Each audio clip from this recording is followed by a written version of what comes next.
As I had said earlier, as soon as we have more to announce, we will ask for you to come.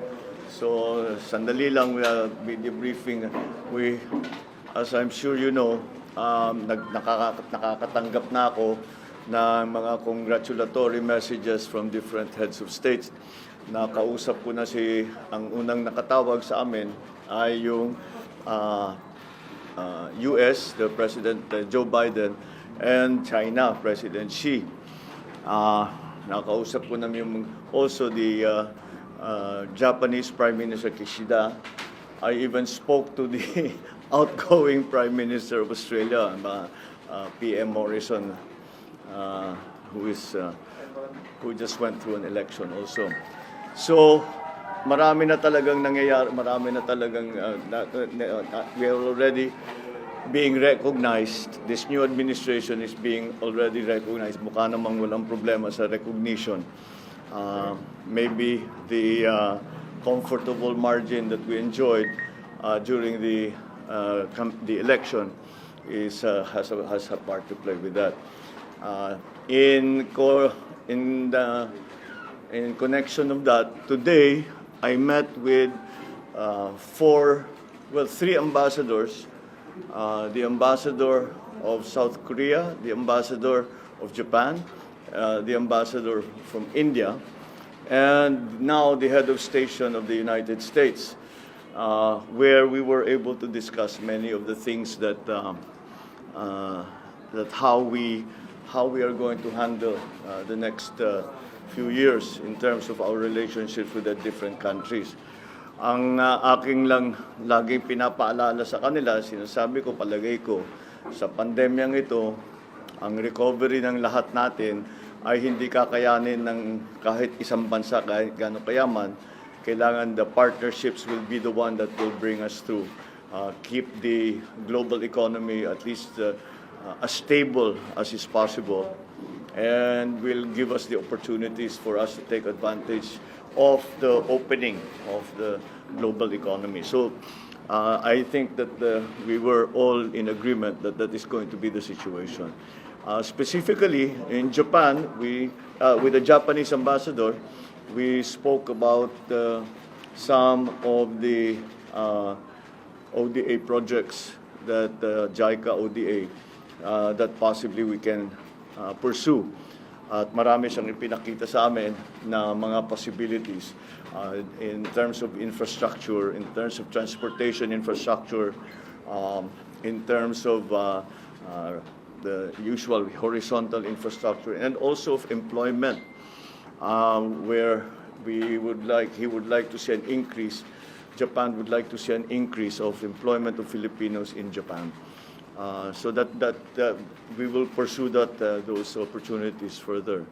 With the ambassador of South Korea, napag-usapan namin yung IT, digital communication, because South Korea is still considered to be one of the best in the world when it comes to IT. And I said, kung sana matulungan mo kami diyan.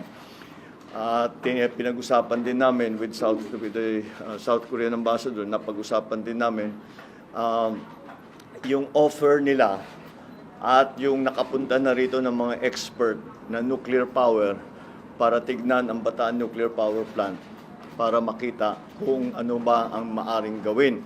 Pwede pa bang ituloy o kailangan na magtayo ng bago? What are the things that we will have to do? So, binuhay namin ulit ang diskusyon na yon. Although they have come before, we will now study their recommendations and their findings, and we will see if it can still apply.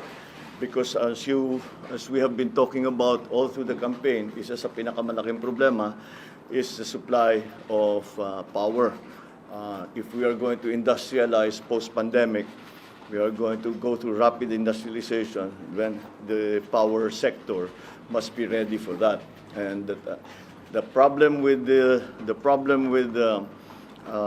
the power sector is that laki ang lead time. Kahit na siguro yung pinakamaliit na planta, 3 years yan.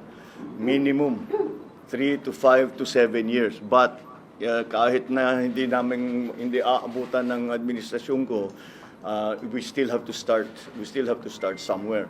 So we spoke about that, and some of the other security concerns for the region.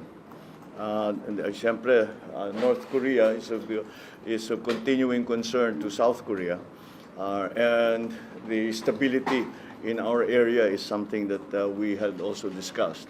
With the ambassador from India, we hit upon, he had three very interesting programs that they are instituting in India that I think might be applicable in the Philippines.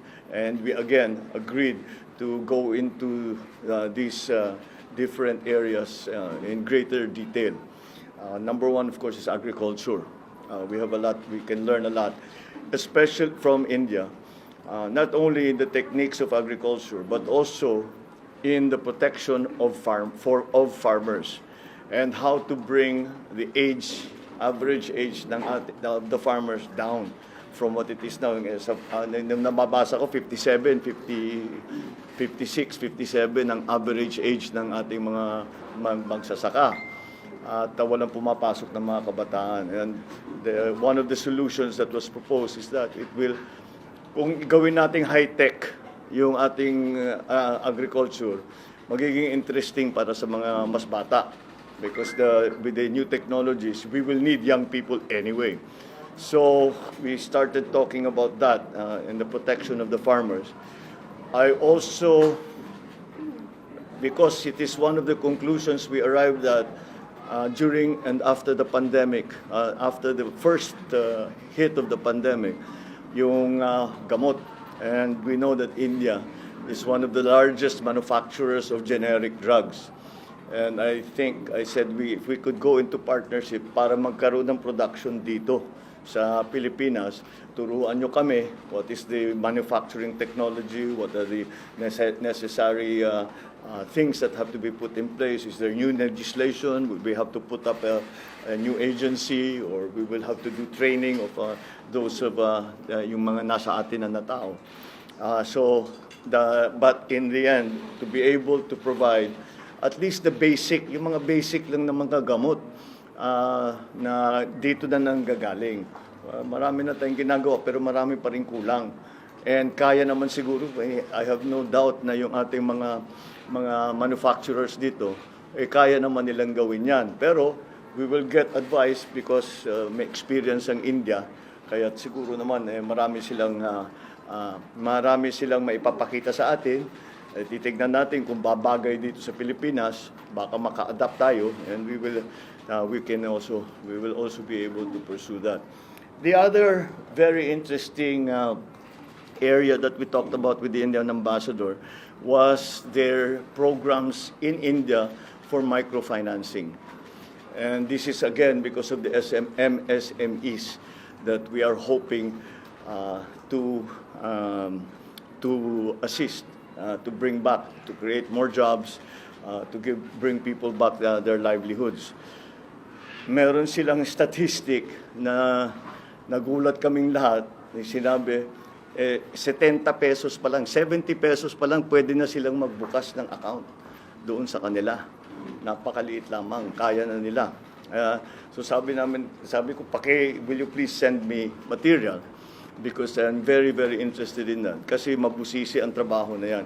India has always been a pioneer in terms of microfinancing. But they have taken it already to this level na kahit ganun lang kaliit ang puhunan mo, pwede ka na magkabangko, pwede ka na magka-bank account, pwede ka na maghanap buhay, pwede ka na magnegosyo. And with the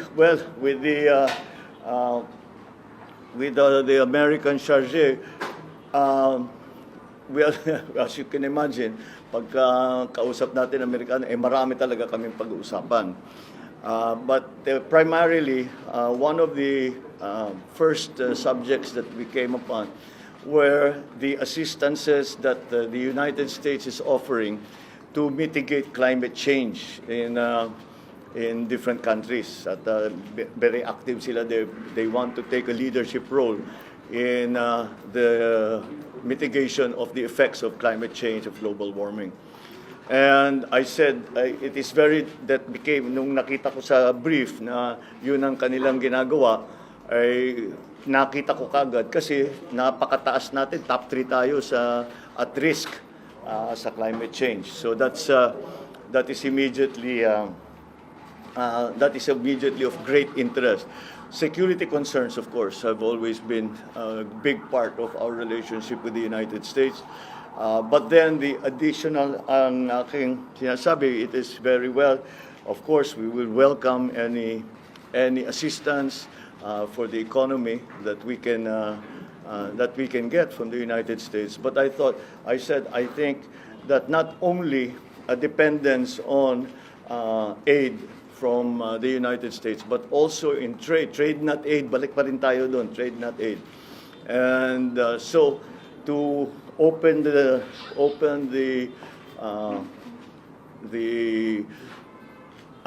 government, the bureaucracy, this administration, to the possibilities of private partnerships, joint venture from the Philippines and with the American. Marami naman tayong history sa ganyan.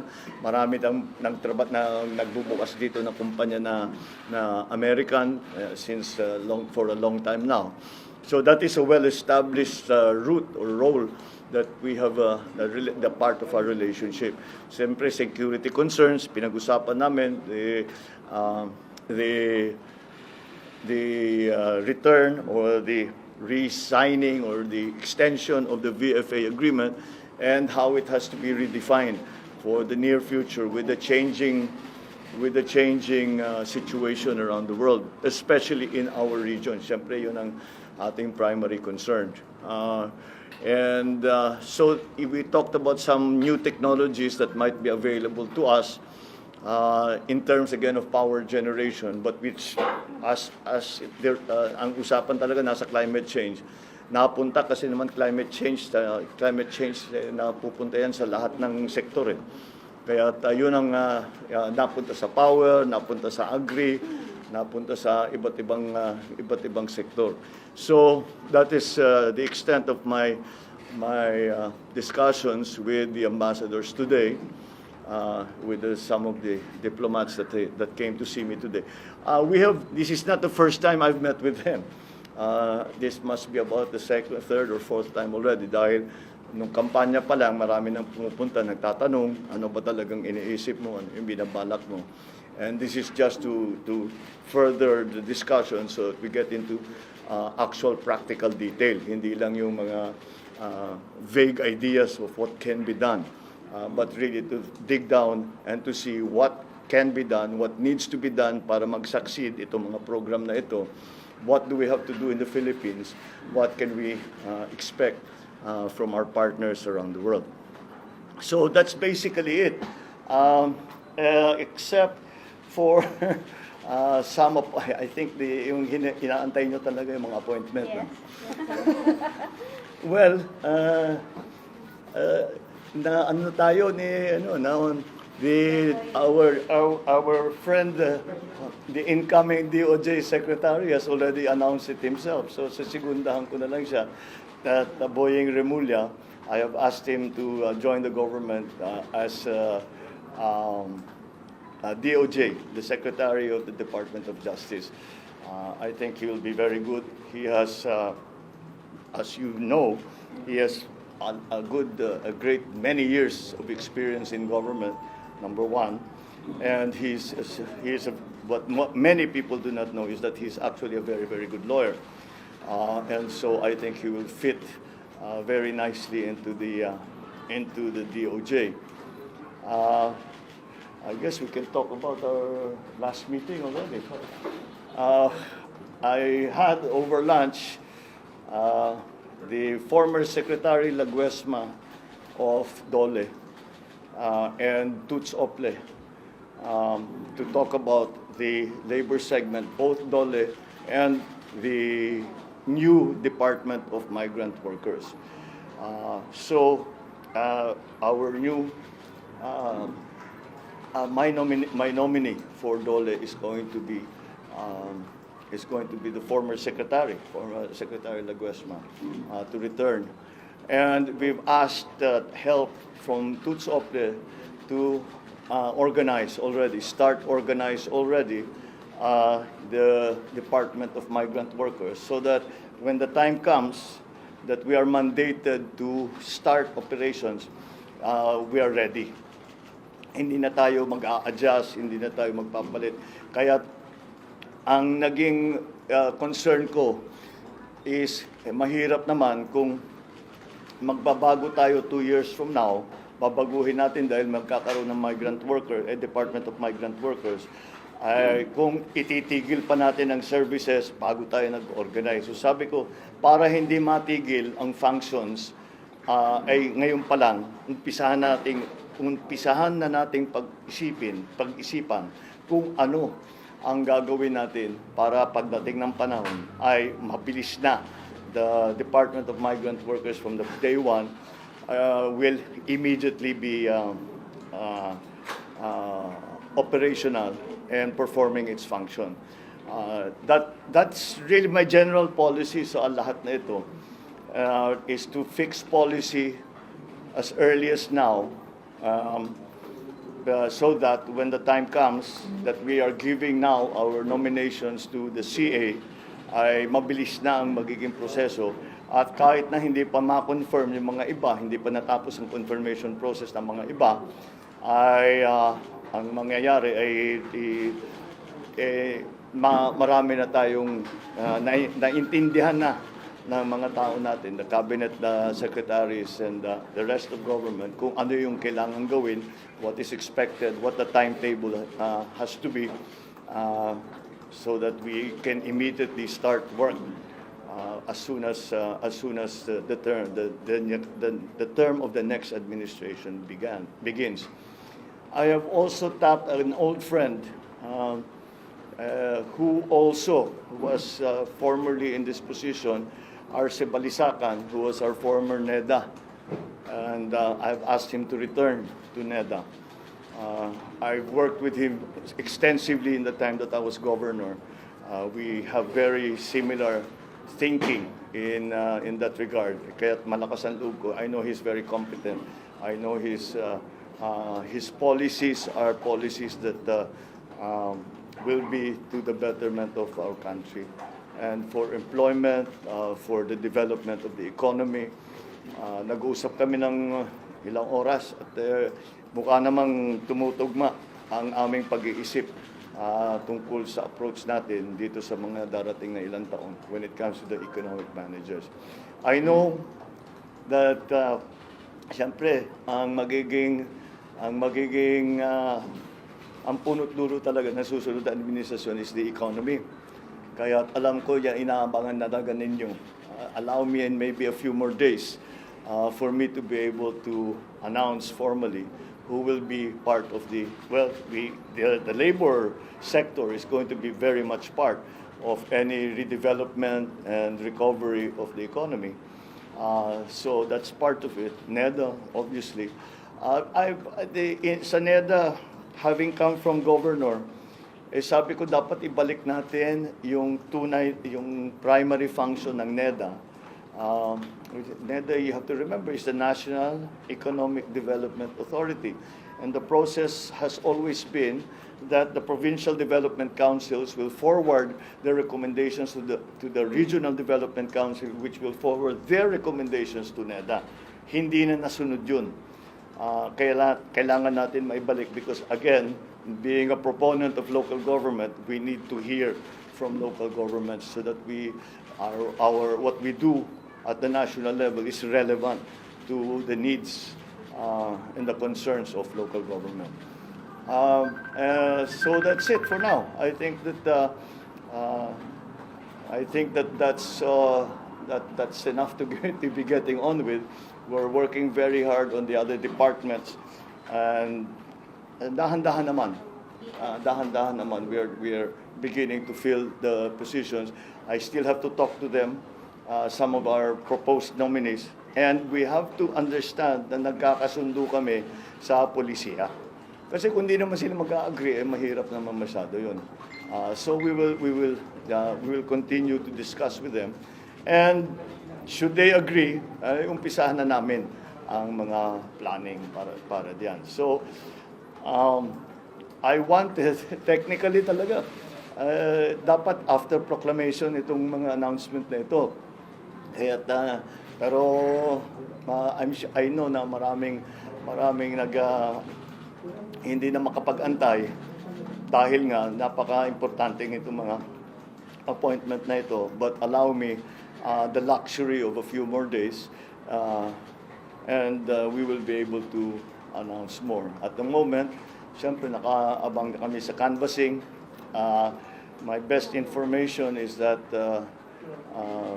the canvassing will proceed rapidly, and I told the speaker and the leadership of the House and of the Senate that I'm on call. Kung matapos sila, kahit anong oras, kahit hating gabi, I would be happy to go there to be proclaimed. So that's what we are busy with now. And that also explains to you bakit ako naka-Amerikana. Dahil nga, mga kaharap ko, ambassador nga, na ibang look namin dito sa headquarters at hindi na kami nangangampanya at we are now back in the office, working in the office. So I'll leave that with you for now. Well, I'll take a few. Sa inauguration po, Mr. President, are we going to hold it sa grandstand po since parang Hindi kaya, because nga na may ospital eh. Ginagamit pa eh. Hindi naman natin pwedeng ilipat yun kailangan pa ito. Parang yata ng Manila government and even the DPWA Secretary Roger Mercado, parang kanina sinabi niya na. No, I don't think there's any need to go to that. Yun lang, we're now looking for an alternative. So out na po yung grandstand? I think for now, unless something will change radically, we cannot use Quirino Grandstand. I would have, mas maganda para sa akin, gusto ko doon dahil yan ang tradition eh. Pero marami talagang pinilitan yung pandemic. Wala tayong magagawa. Under your administration, will the Philippines participate in the Indo-Pacific Economic Framework po? Yes, we talked about that. Can you discuss more? Yes, we are very much involved. We are very much involved, and we are considered very much an important member of that aggregation. So some of the elements of the Indo-Pacific Regional Treaty are going. We spoke about with the different ambassadors, most specifically with the American charge. So yes, we will be involved in that. Sir, House Majority Leader has said that. I'm sorry. House Majority Leader Romualdez has said that. Okay, I'm sorry. I'm really. Hello, sir. House Majority Leader Romualdez has said that a stimulus measure is among your top priority legislation for the incoming Congress, sir. Sir, may we know, sir, if you think that the government still has funds to fund another stimulus package, and then, sir, given that the 90% of the 2022 budget has already been disbursed to various agencies.